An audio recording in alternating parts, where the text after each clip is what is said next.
అధికారంలోకి ఎవరు రాబోతున్నారు? అధికారంలోది ఈసారి ఖచ్చితంగా కూటమి.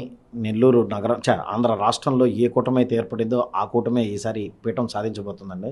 దీనికి మీరే అన్నారు, ఆంధ్ర రాష్ట్రంలో భారతదేశంలోనే ఎక్కడ లేని విధంగా ఈసారి పోలింగ్ అనేది జరిగింది. ఎందుకంటే ప్రజలు విసిగిపోయి ఉన్నారండి ఈ ప్రభుత్వంతో విసిగిపోయి, పోయినసారి జాలితో ఏ విధంగా అయితే జగన్మోహన్ రెడ్డి గారు రోడ్లపైన తిరుగుతున్నాడు, రాజశేఖర రెడ్డి బిడ్డ అని చెప్పి ఒక్క అవకాశం ఇవ్వమని చెప్పి అడిగితే ఏ విధంగా అయితే ఒక్కొక్కరు జాలితో వచ్చి ఓటేశారో, ఈసారి ఆ జాలితో వచ్చిన ఒకడు 10 మందిని పగతో తీసుకొచ్చి ప్రభుత్వ వ్యతిరేకంగా ఓట్లు వేశారండి. అందుకే గణనీయమైన పోలింగ్ జరిగింది. ఖచ్చితంగా ఈ పోలింగ్ ఏదైతే జరిగిందో ఇది 100% తెలుగుదేశం, జనసేన, భారతీయ జనతా పార్టీల కూటమికి ఓటు పడిందని నేనైతే అనుకుంటున్నానండి. అదే విధంగా చూసుకున్నట్లయితే అసలు ఇది వ్యతిరేకం ఓటా లేదంటే మామూలుగా సాఫీగా రావాలి? లేదండి, ఖచ్చితంగా ఏ రోజైతే ప్రజల్లో మేము ఏ రోజైతే తిరుగుతూ వస్తున్నామో ఆ రోజే మాకు క్లియర్ పిక్చర్ అనేది ఒక నెలలోనే వచ్చేసిందండి. ఎందుకంటే ఒక దగ్గర కాదు, ఏ ఏరియాకి పోయినా కానీ ప్రజలు విసిగిపోయి ఉన్నారు. ఇక్కడ నెల్లూరు నగరంలోనే మీరు తీసుకోండి, మేము వేణుగోపాల స్వామి నగర్ మైపాడి గేట్ దగ్గర నుంచి మొదలుపెట్టాం. అక్కడికి వచ్చిన నవాపేటకు వచ్చిన, స్టోనస్పేటకు వచ్చిన, తర్వాత చిన్న బజార్కి వచ్చిన, పెద్ద బజార్కి వచ్చిన, కుక్కలగుంటకు వచ్చిన, తర్వాత ప్రతి ప్రాంతంలో ప్రజలు విసిగిపోయి ఉన్నారండి ఈ ప్రభుత్వంతో. ఎందుకంటే వీరు పథకాలు అనేది ఏదైతే 100 మందికి పథకాలు ఇస్తానని చెప్పి ఒక 20 మందికి పథకాలు ఇచ్చి, ఆ 20 మందిలో కూడా ఒక్కొక్క పథకాన్ని కట్ చేసుకుంటా ఇట్లా గేమ్స్ అనేది ప్రజలతో ఆడుకుంటూ వచ్చారండి. ఇప్పుడు ప్రజలు ఆడుకుంటే ఏ విధంగా ఉంటుంది అనేది జగన్మోహన్ రెడ్డి గారు త్వరలో చూడబోతున్నారు. జగన్మోహన్ రెడ్డి వైనాట్ 175 ఎందుకు రాదు అని చెప్పేసి గట్టిగా చెప్పారు. అయితే రెండు రోజుల కిందట ఐపాక్ వాళ్ళతో కలిసిన తర్వాత 151 సీటు పైచిలకు రావచ్చు, 22 ఎంపీ స్థానాలు రావచ్చు అని చెప్పేసి అది చెప్పారు. అది దీన్ని బట్టి ఏమనుకోవచ్చు? కొంచెం రియాలిటీకి దగ్గరకు వస్తున్నారండి జగన్మోహన్ రెడ్డి గారు కూడా. ఈరోజే పెట్టాబెడ సర్దుకుని లండన్ పారిపోయాడు. ఒక లాస్ట్ సెల్ఫీ నిన్న రామనారాయణ రెడ్డి గారు అనుకుంటానండి, ఆయన చెప్పారు లాస్ట్ సెల్ఫీ దిగేసి వెళ్ళిపోయాడు సీఎం అని. ఖచ్చితంగా ఏదైతే ఉందో ఈరోజు ఆంధ్ర రాష్ట్రం ఒక ఆపద్ధర్మ ముఖ్యమంత్రిని కూడా రాకుండా ఈరోజు ఆయన కూడా లండన్ వెళ్ళిపోయాడు.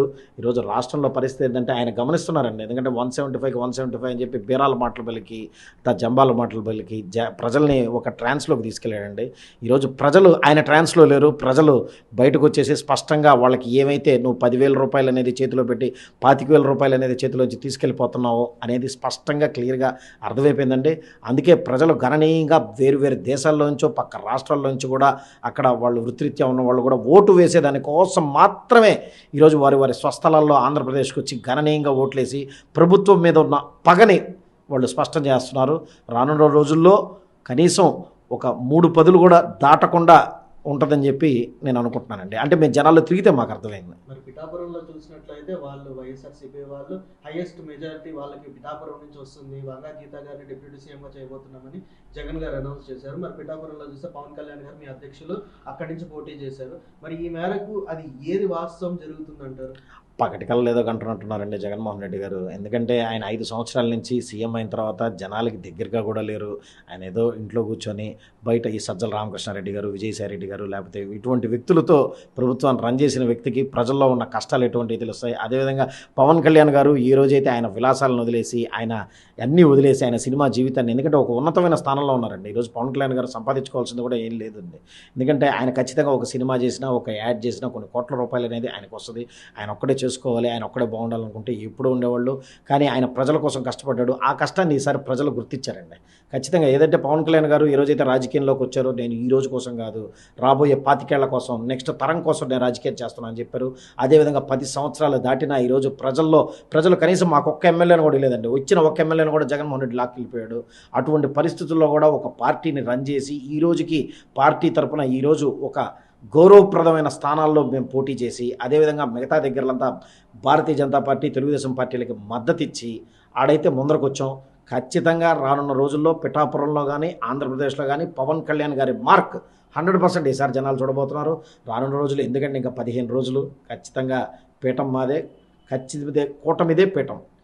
జనసేన నాయకుల్ని చూస్తే ఈసారి చాలా కట్టుదిట్టమైన ఉమ్మడి అభ్యర్థులకి బాగా కృషి చేసి మరి పనిచేశారు. మరి మీ పనితనం, జన సైనికుల సపోర్టు ఈ ఉమ్మడి అభ్యర్థులకి ఎంత మేరకు ఉంది? జనసేన నాయకులు ఎంతవరకు ఈ ఉమ్మడి అభ్యర్థులకు సపోర్ట్ చేశారు? లేదండి, పవన్ కళ్యాణ్ గారు ఈ రోజైతే ఆయన నిర్ణయం ప్రకటించారో ఆ రోజు నుంచే ప్రతి జన సైనికుడు ఖచ్చితంగా మా మిత్రపక్షాల పార్టీలతో అందరినీ కలుపుకుంటానే పనిచేసుకుంటూ వెళ్ళాం. అదేవిధంగా మాకు ఈ రోజైతే ఈ అభ్యర్థుల ఖరారు ఏదైతే జరిగిందో ఆ రోజు నుంచి కూడా ఖచ్చితంగా ప్రతి నాయకుడు తెలుగుదేశం పార్టీ అభ్యర్థులతో కావచ్చు, అటుపక్క పైన అంటే మన జిల్లాలో తీసుకుంటే తెలుగుదేశం పార్టీకి అన్ని స్థానాలు దక్కాయి. కాకపోతే ఒకంత నిరాశ ఉన్నా కొంచెం సేపు, ఎందుకంటే మా సింబల్ లేదు అనే ఒక నిరాశ అది 1-2 రోజులు మాత్రమే ఉండింది. తర్వాత దాన్ని అధిగమించేసాం.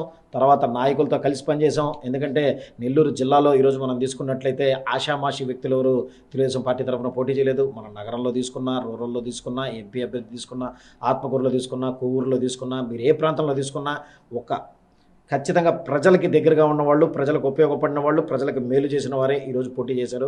ఖచ్చితంగా వారిని కూడా నెల్లూరు నగరంలో మా జన సైనికులను కూడా ఖచ్చితంగా వాళ్ళు కలుపుకున్నారు. వారు కూడా మాకు ఎన్నోసార్లు చెప్పారండి, మీ జన సైనికులు ఎంతో ఉత్సాహంగా మా పార్టీ వాళ్ళతో కలిసిపోయి మాతో సమానంగా పనిచేశారు.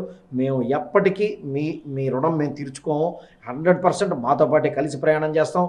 మా నాయకుల్ని ఏ విధంగా అయితే మేము ఉన్నత స్థానాల్లో కానీ లేకపోతే ప్రభుత్వంలో సముచిత స్థానాల్లో గౌరవించామో అదే స్థానాలు మీకు కూడా ఖచ్చితంగా ప్రభుత్వం ఏర్పడిన తర్వాత ఉంటుందని చెప్పి ఇక్కడ నాయకులు మాట్లాడడం, అక్కడ పవన్ కళ్యాణ్ గారు మాకు చెప్పడం ఖచ్చితంగా తూచా తప్పకుండా మేము పాటించామండి. 100% వాళ్ళ తెలుగుదేశం పార్టీ నాయకులు 99% సపోర్ట్ ఉండొచ్చేమో, 100% జనసేన పార్టీ నాయకులు సపోర్ట్ చేశారండి. మరి మీరు ఎంతైతే కాన్ఫిడెంట్గా ఉన్నారో వైఎస్ఆర్సీపీ వాళ్ళు కూడా అదే కాన్ఫిడెంట్తో ఉండి ఓటింగ్ జరిగిన రోజు సాయంత్రం విజయసాయి రెడ్డి గారు ప్రెస్ మీట్ పెట్టి ఈసారి వైఎస్ఆర్సీపీదే నెల్లూరు, సో ఎంపీ సీట్గా కూడా తనే కైవసం చేసుకోబోతున్నారని ప్రెస్ మీట్ పెట్టారు. విజయసాయి రెడ్డి గారు ట్విట్టర్లో ట్వీట్లు వేస్తా, తర్వాత ఇన్స్టాగ్రామ్లో పోస్టులు చేస్తూ ఉంటారండి. అదేవిధంగా అనుకున్నట్టున్నారు మీడియాలో కూడా. ఇక్కడ ప్రజల్లోకి వచ్చి తిరిగితే స్పష్టంగా అర్థమవుతుంది. వాళ్ళు ఏదో ఏసీ గదుల్లో కూర్చొని వాళ్ళు నలుగురు మాట్లాడుకుంటే జరిగేది కాదు. ఇది నెల్లూరు నగర రాజకీయం. అందులో విజయసాయి రెడ్డి గారు నెల్లూరు వాస్తవ్యులే కానీ నెల్లూరులో ఉన్న వ్యక్తి కాదు. ఆయన ఎక్కడి నుంచో వచ్చారు. ఎంతోమంది రెడ్లు వచ్చారండి నెల్లూరు వదిలి వెళ్ళిపోయి మళ్ళీ ఇక్కడికి వచ్చి పోటీ చేసేదానికి. అందరూ ఇక్కడ ఉండి ప్రజల్లో నిలబడుకున్న వ్యక్తులనే ఏ రోజైనా ప్రజలు ఆశీర్వదించారు. కానీ ఈరోజు మనం వేమిరెడ్డి ప్రభాకర్ రెడ్డి గారిని తీసుకుందాం. వేమిరెడ్డి ప్రభాకర్ రెడ్డి గారు ఎన్నో సంవత్సరాల నుంచి మన నెల్లూరు నగరంలో ఆయన సేవలు అనేది కంటిన్యూగా చేస్తూ వస్తున్నారండి. ఓ పక్క విద్య, విపిఆర్ విద్య అని చెప్పి విపిఆర్ విద్య పెట్టున్నారు. తర్వాత వాటర్ ఫెసిలిటీస్ ఇచ్చున్నారు. తర్వాత ధార్మిక సంస్థలు, ఎందుకంటే మనకి నెల్లూరు నగరంలో తిరుమల తిరుపతి దేవస్థానం మొట్టమొదటిసారిగా కళ్యాణం వేసి సుబ్బారెడ్డి షేడ్లో చేసిన ఘనత ఆయనదే. తర్వాత విఆర్సీలో ఎన్నో సువార్త మహాసభలు కానీ, తర్వాత ఇక్కడ ఎన్నో ముస్లిం సోదరులకు సంబంధించి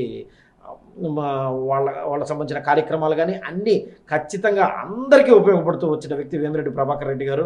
వేమిరెడ్డి ప్రభాకర్ రెడ్డి గారు అనగానే ఖచ్చితంగా నెల్లూరు నగర ప్రజలకి అబ్బా మా మనిషి అని చెప్పి ఒక మార్క్ ఉంది. అటువంటి వ్యక్తి ముందర విజయసాయి రెడ్డిలు కాదు, ఏ సాయి రెడ్డిలు వచ్చినా ఇంకోళ్ళు ఎవరు వచ్చినా ప్రజలైతే యాక్సెప్ట్ చేసే పరిస్థితుల్లో లేదండి. ఈరోజు వేమిరెడ్డి ప్రభాకర్ రెడ్డి గారి మీద జగన్మోహన్ రెడ్డి గారు పోటీ చేసినా ఖచ్చితంగా నెల్లూరు నగరంలో వేమిరెడ్డి ప్రభాకర్ రెడ్డి గారిదే విజయం.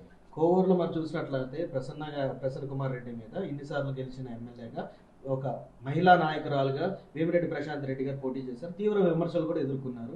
కానీ అంతటి ధీటుగా పనిచేశారు. దానికి తగ్గట్టు జన సైనికులు కూడా సపోర్ట్ అదే విధంగా ఇచ్చారు. మరి అక్కడ ఎలక్షన్ ఎలా జరిగిపోయిందంటారు? అక్కడ కూడా సింగిల్ సైడ్ ఎలక్షన్ అండి. ఎందుకంటే ప్రసన్న మీద కోవూరు ప్రజలు కావచ్చు, అదేవిధంగా వాళ్ళందరూ కావచ్చు, వాళ్ళు తీవ్ర విమర్శలు ఆఖరి రోజు వరకు, ప్రభుత్వం మొదలైన దగ్గర నుంచి ఆఖరి రోజు వరకు జరిగాయండి. అందులో ప్రసన్న గారి తమ్ముడు రాజేంద్రనాథ్ రెడ్డి గారు ఆయనే ఎన్నోసార్లు ప్రసన్న గారి మీద ఎన్నో విమర్శలు చేశారు. ఆ రోజు అక్కడ 5 మండలాలు 6 మండలాలు ఉన్నాయి. వాటికి ఒక్కొక్కరు ఎమ్మెల్యేగా వ్యవహరిస్తున్నారే తప్ప ఇక్కడ ప్రసన్న కుమార్ రెడ్డి గారు ఎమ్మెల్యేగా కాదు. ఇటువంటి పరిస్థితి ఇక్కడి నుంచి పోవాలా, వేరే వ్యక్తిని తీసుకురావాలా అని చెప్పిన వ్యక్తులే వాళ్ళందరూ. తర్వాత ప్రశాంత్ రెడ్డి గారు పోటీ అనగానే వాళ్ళు ఒక భయం, ఒక జంకు మొదలైందండి. ఆ జంక్ అనేదే వాళ్ళు పలికిన ఆ మాటలు కానీ ఇంకా అంతమించి ఏం కనిపించడం లేదు. చాలా స్పష్టంగా చూసుకుంటున్నాం. కోవూరులో పీఠం ఖచ్చితంగా ప్రశాంత్ అమ్మదే 100%. దాంట్లో ప్రశాంత్ రెడ్డి గారు ఆమె ఎఫర్ట్స్ కూడా అదేవిధంగా పెట్టారు. ఎందుకంటే నెల్లూరు జిల్లాలో వేమిరెడ్డి ప్రభాకర్ రెడ్డి గారు కానీ ప్రశాంత్ రెడ్డి గారు కానీ ఒక స్థాయి ఉన్న వ్యక్తులు. వాళ్ళు ఈరోజు ప్రజలకు సేవ చేయాలి, ఆల్రెడీ సేవ చేస్తూ వస్తున్నారు. ఈరోజు ఇంకా దగ్గరగా వచ్చి సేవ చేయాలనే ఒక దృక్పథంతో రాజకీయాల్లోకి వచ్చారు. అదేవిధంగా ప్రజలు కూడా వారిని అదేవిధంగా ఆమె నమ్ముతూ వచ్చారు. ఖచ్చితంగా ఈసారి కోవూరులో పరిస్థితి మారిపోయింది. ఖచ్చితంగా ప్రశాంత్ రెడ్డి గారి చేతుల్లో ప్రసన్న కుమార్ రెడ్డి గారు 100% భారీ ఓటమి ఎదుర్కోబోతున్నారండి. నెల్లూరులో ఎన్ని సీట్లు కైవసం చేసుకోబోతున్నారు? 10 out of 10. 10 out of 10. Janasena party తరఫున 21 మంది ఎమ్మెల్యే స్థానానికి మరియు ఎంపీ స్థానానికి 2 అభ్యర్థులు ఓటింగ్ చేశారు. సో ఈ ఎలక్షన్లో ఎన్ని సీట్లు మీరు కైవసం చేసుకోబోతున్నారు? నేను చెప్తున్నాను, మీరు నాకు అన్నారండి, నేను 175 ఆ టైప్లో కాదండి. ఖచ్చితంగా ప్రజల్లో స్పష్టమైన మెజారిటీ ఈసారి కనిపిస్తుంది. ఈసారి 150 నుంచి 160 స్థానాలు జనసేన, తెలుగుదేశం, భారతీయ జనతా పార్టీల కూటమి అనేది రాబోతుంది. నెల్లూరు జిల్లాలో తీసుకుంటే 10కి 10 స్థానాలు కానీ, అదేవిధంగా జనసేన పార్టీ పోటీ చేసిన 21 స్థానాలు, 2 ఎంపీ స్థానాలు 100 out of 100% మేమే కైవసం చేసుకోబోతున్నాం అండి.